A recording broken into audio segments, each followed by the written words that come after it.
Le château du Clou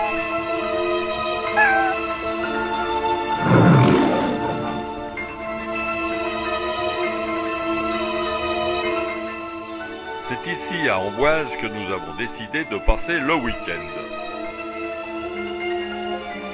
Nous avions trouvé une chambre d'eau tout à fait acceptable avec une propriétaire très aimable.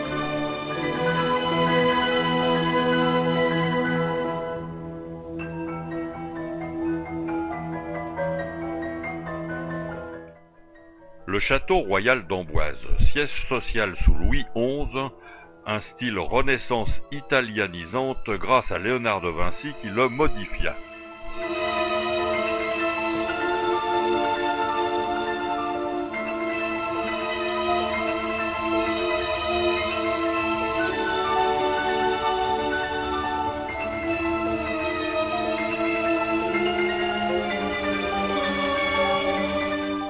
Nous pénétrons dans le château par la tour des Garçonnets.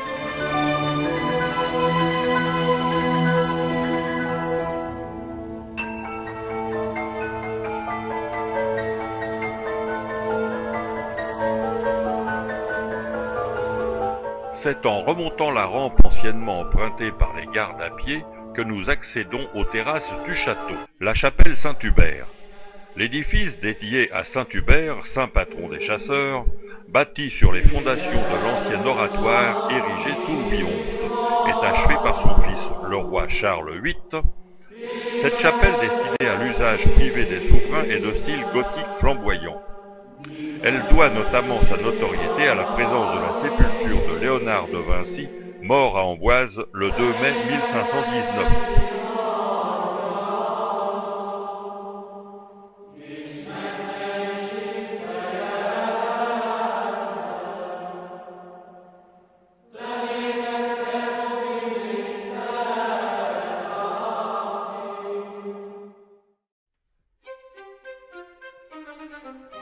Amboise est une petite ville avec un grand renom et un grand passé historique. Même si elle a perdu l'importance qu'elle avait au Moyen-Âge et pendant la Renaissance, son nom est très connu. Amboise est devenue un des principaux centres touristiques et historiens de la vallée de la Loire.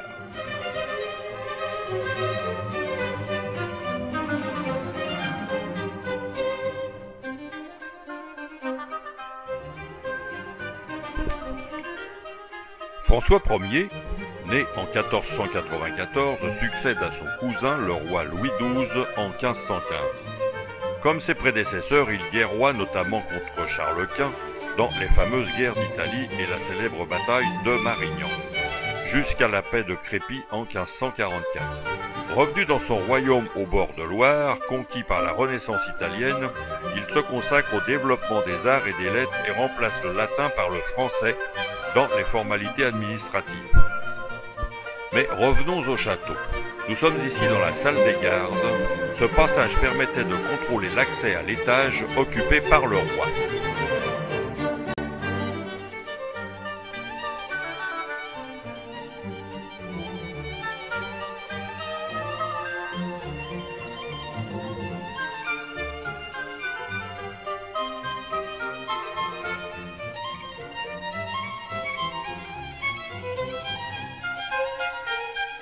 Nous sommes ici dans la salle de l'échanson. Cette pièce permet d'évoquer les usages à la table du roi où l'échanson servait à boire. La table à l'italienne fait son apparition, elle est richement décorée et dispose d'allonges. Ce portrait est celui d'Adélaïde de Bourbon-Penthièvre, duchesse d'Orléans, veuve de Louis-Philippe Joseph d'Orléans. Héritière du château d'Amboise en 1815, ce portrait est celui de Louis-Philippe en grand amiral du royaume de Louis-Jean-Marie de Bourbon, duc de Penthièvre, fils du comte de Toulouse et petit-fils du roi Louis XIV.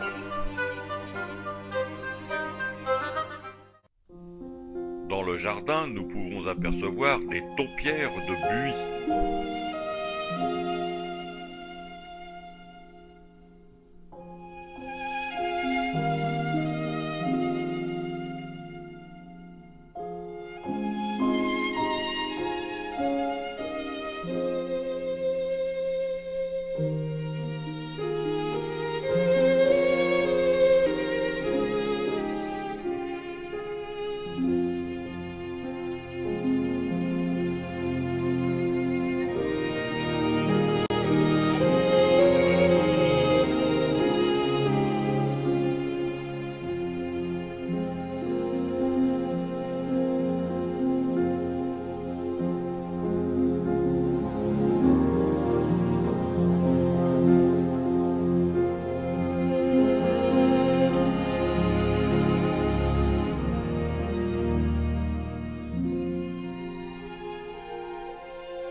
traversons ici le promenoir des Gardes. Cette galerie ouverte permettait de surveiller la Loire.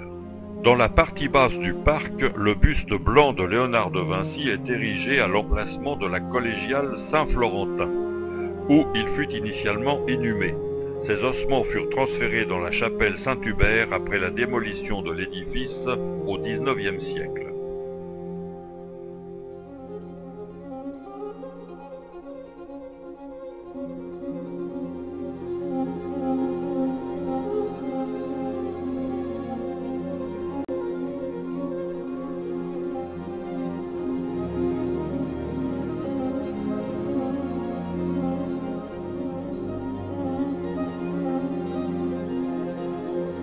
Au loin, le Clos Lucé, demeure de Léonard de Vinci.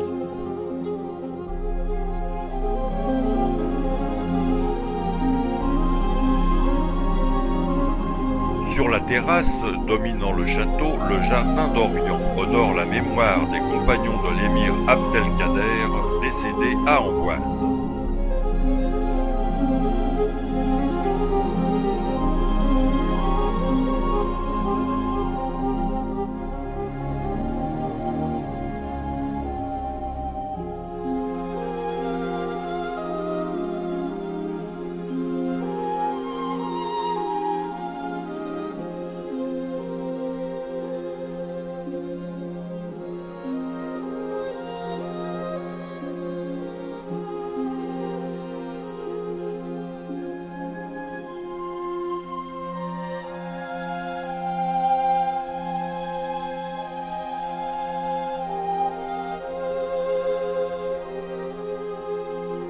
Nous pouvons contourner la tour Heurtaud qui domine la ville.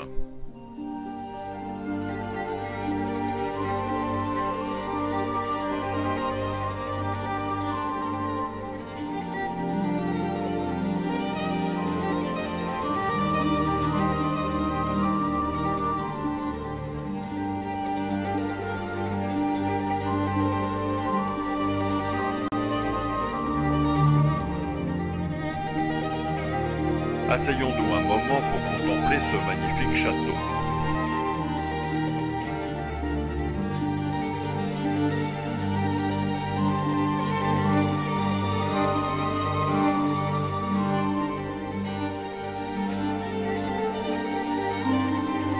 Nous quittons pour aujourd'hui le château par cette magnifique allée fleurie pour aller maintenant visiter la ville.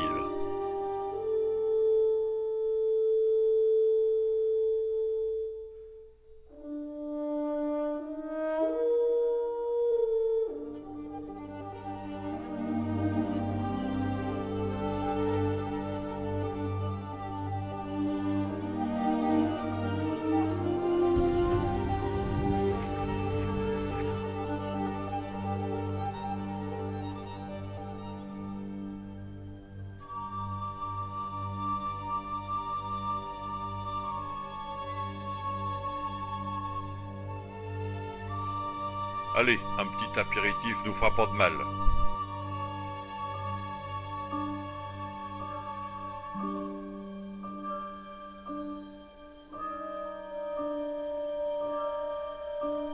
Depuis la terrasse de notre café, nous avons une magnifique vue sur le château et sur les bords de Loire.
château de Cloux, appelé Clos-Lucé, a été édifié en 1471 sur des fondations du XIIe siècle par Étienne Leloup, maître d'hôtel du roi Louis XI. Depuis sa chambre, Léonard de Vinci aimait à contempler par la fenêtre le château royal de son ami François Ier. Le dessin de cette noble vue appartient à la collection de Windsor.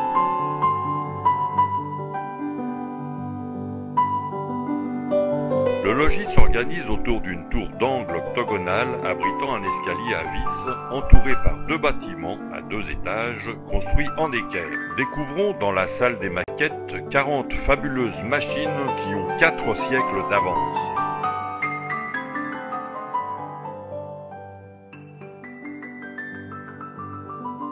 Au XVIIIe siècle, le Clos-Lucé appartenait à la famille d'Amboise. Pendant la Révolution, Henri-Michel d'Amboise sauva sa demeure du pillage et de la destruction en invoquant habilement les droits de l'homme. Ces salons gardent aujourd'hui l'élégance délicate du XVIIIe siècle.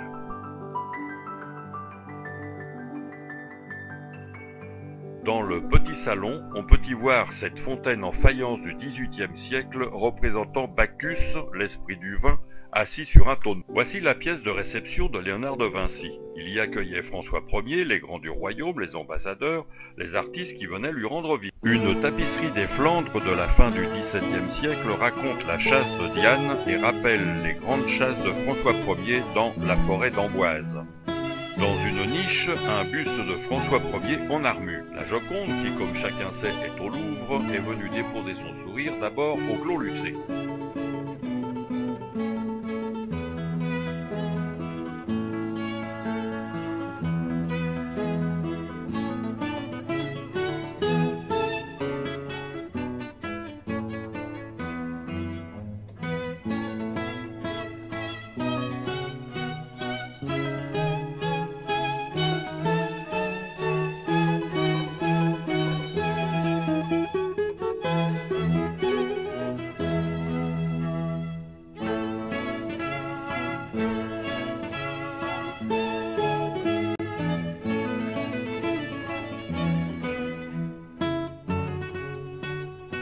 En descendant l'escalier, nous avons rendez-vous avec le Léonard ingénieur.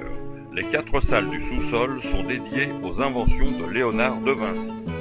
On y découvre 40 fabuleuses machines qui ont 4 siècles d'avance. Nous y admirons les inventions de Léonard dans le domaine du génie civil et militaire, de la mécanique, de l'optique, de l'hydraulique et même de l'aéronautique. Le premier char d'assaut, la première automobile, le pont tournant, le bateau à aube, la machine volante ancêtre de l'avion, l'hélicoptère, le parachute, etc., etc. Chapeau bas, monsieur Léonard.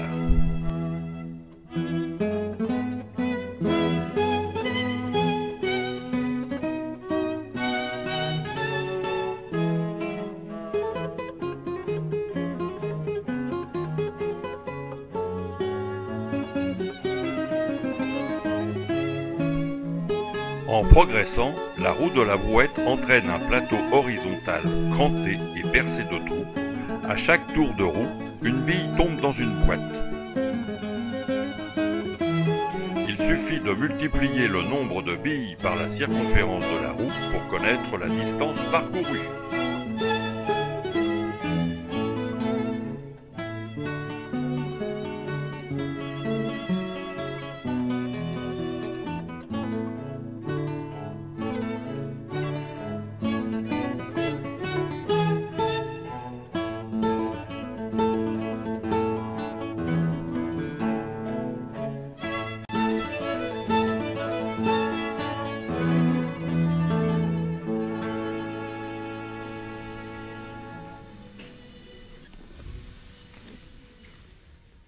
En sortant de la salle des maquettes, nous découvrons le jardin Renaissance et sa terrasse à l'italienne, plantée de roses dans un écrin de buis, autour d'un bassin bordé de pins, de cyprès et d'ifs.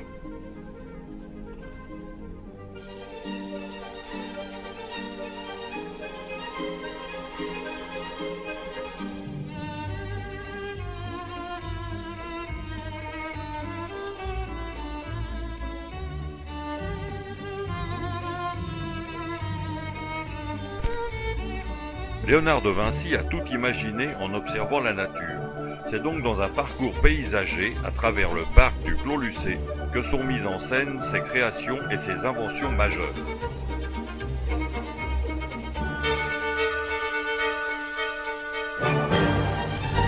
Ici, l'ancêtre de l'hélicoptère.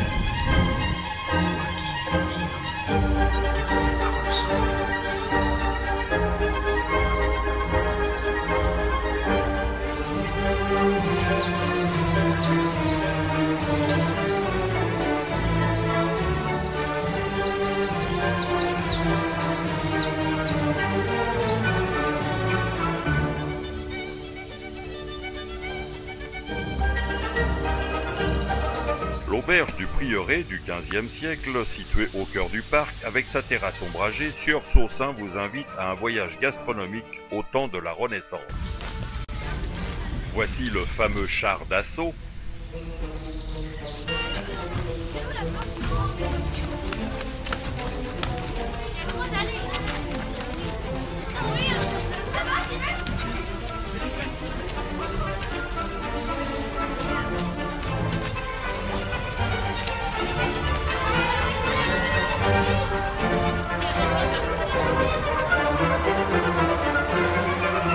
La mitrailleuse à 10 canons. La vis d'Archimède. Allez Totoche, tourne pour faire monter l'eau.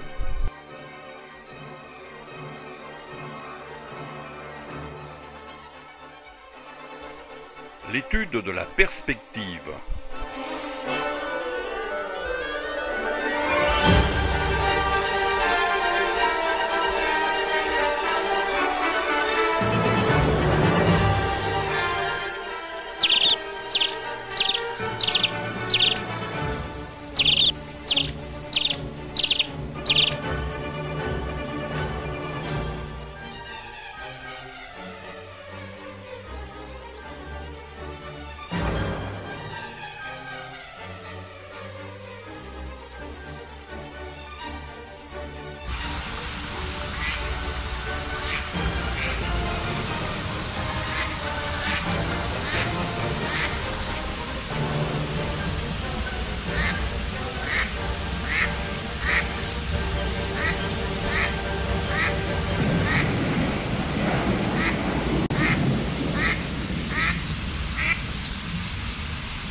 Dans les sous-bois, près de la cascade au fond du parc, nous découvrons le Léonard de Vinci peintre.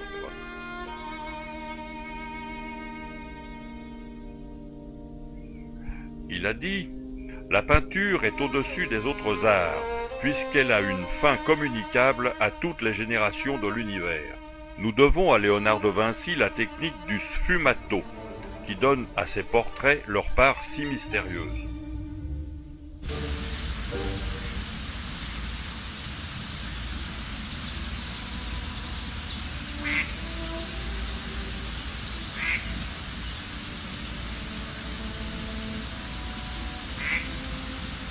Là-bas, dans les arbres, le parachute.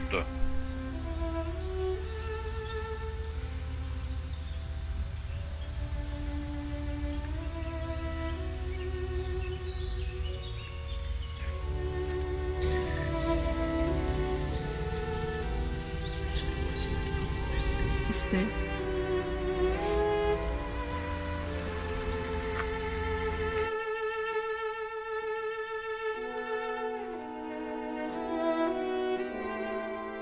Le pigeonnier a été construit au XVe siècle par Étienne le Loup, conseiller du roi Louis XI, bailli d'Amboise et propriétaire du domaine.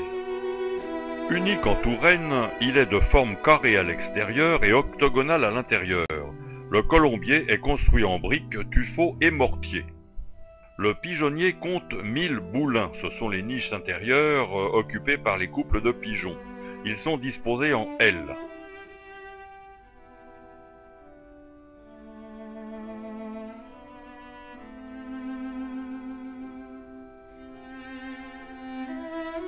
Le chadouf, qui est une sorte de noria géante.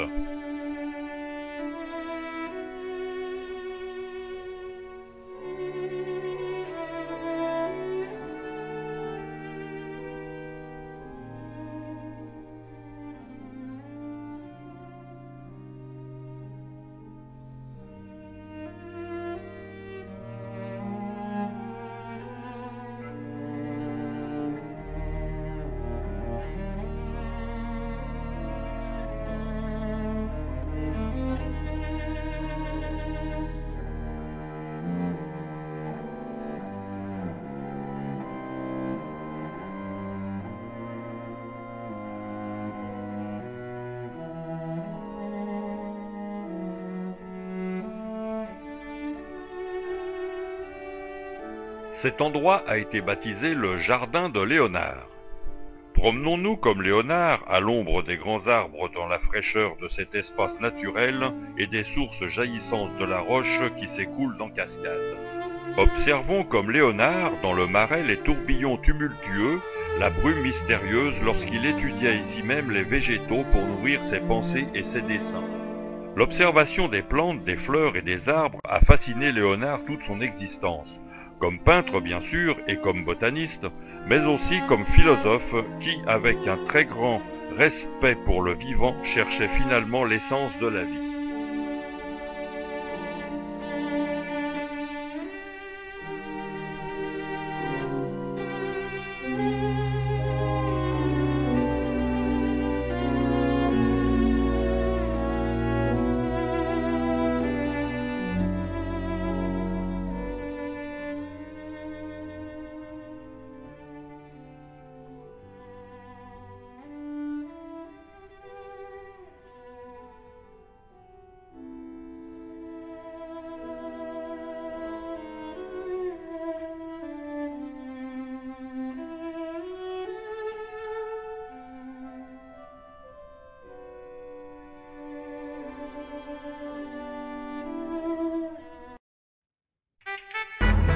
Comment visiter un maximum de châteaux de la Loire en un minimum de temps? Eh bien, en une demi-journée, nous avons visité les 45 plus prestigieux châteaux reproduits à la perfection. Les petits peuvent se prendre pour des géants dans des jardins plantés de bonsaïs parsemés de milliers de figurines.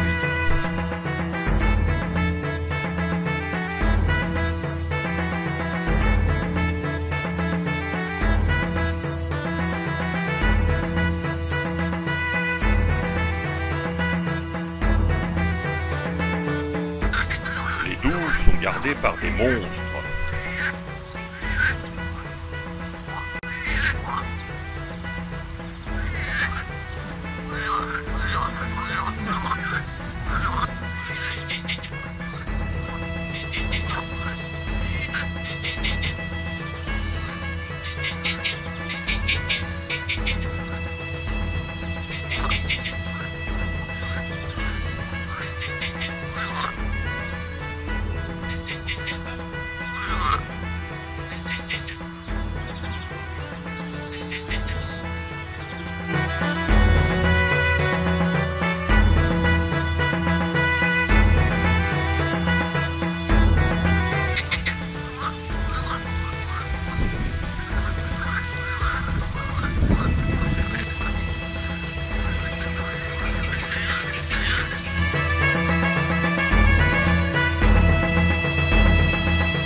La pagode de Chanteloup, chinoiserie de pur style Louis XVI, construite en 1775, offre du haut de ses 44 mètres un panorama grandiose sur la vallée de la Loire et la forêt d'Amboise.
Occupons-nous maintenant du château de Chenonceau. En construisant Chenonceau sur le Cher au XVIe siècle, Thomas Bohier rase le château fort et le moulin fortifié de la famille Marc et n'en garde que le donjon.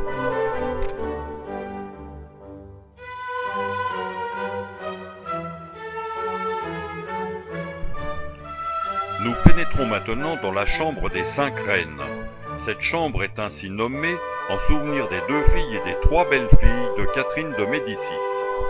Le mobilier se compose d'un grand lit à baldaquin, de 2 crédences gothiques surmontées de 2 têtes de femmes en bois polychrome et d'un coffre de voyage clouté.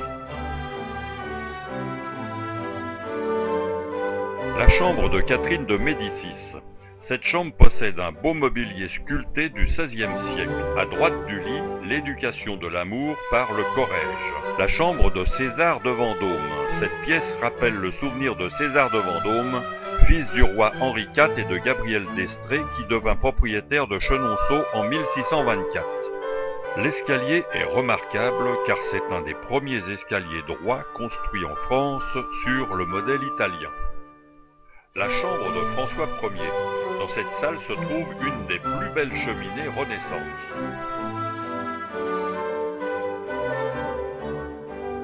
Les cuisines de Chenonceau sont installées dans les énormes soubassements que forment les 2 premières piles assises sur le lit du Cher.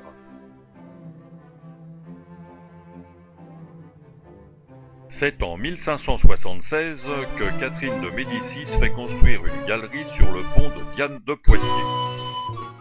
En sortant du château, on découvre les 2 jardins qui l'encadrent. À gauche, le jardin de Catherine de Médicis, le plus intime, avec un bassin central depuis lequel on découvre la façade ouest du château.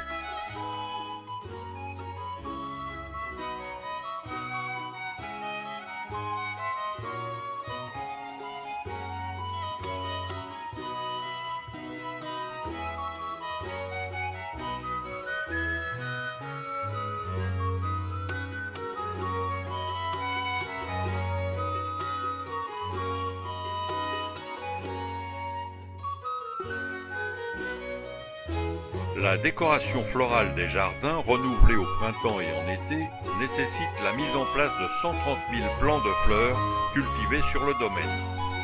Le jardin de droite, le jardin de Diane de Poitiers, dont l'entrée est commandée par la maison du régisseur, la chancellerie, construite au XVIe siècle.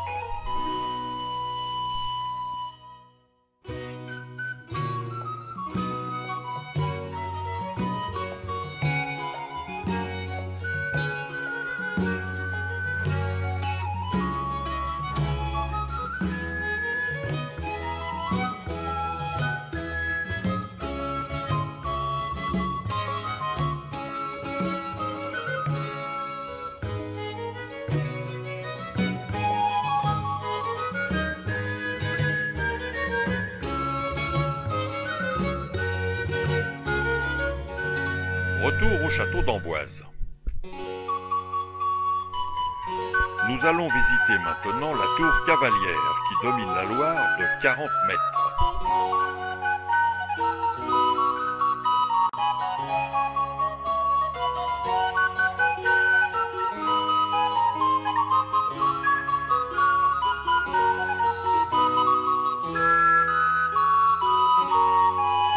Un escalier nous permet d'accéder à la rampe de la tour Cavalière, édifiée dès le règne de Louis VIII.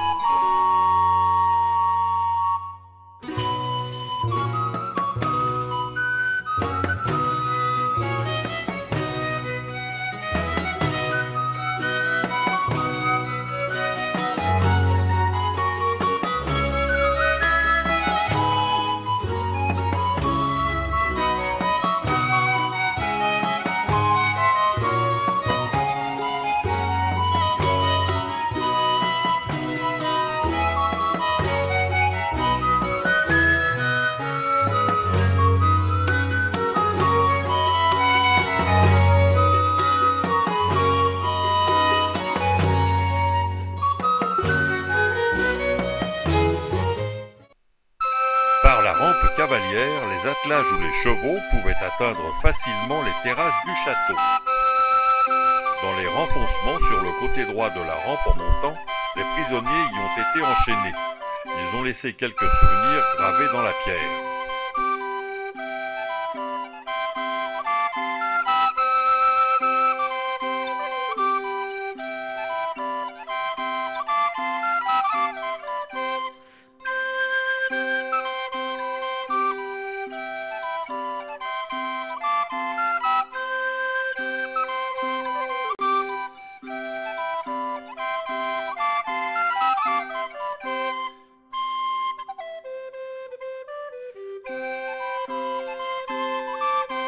N'oublions pas que le haut du dôme est à 40 mètres au-dessus de notre tête.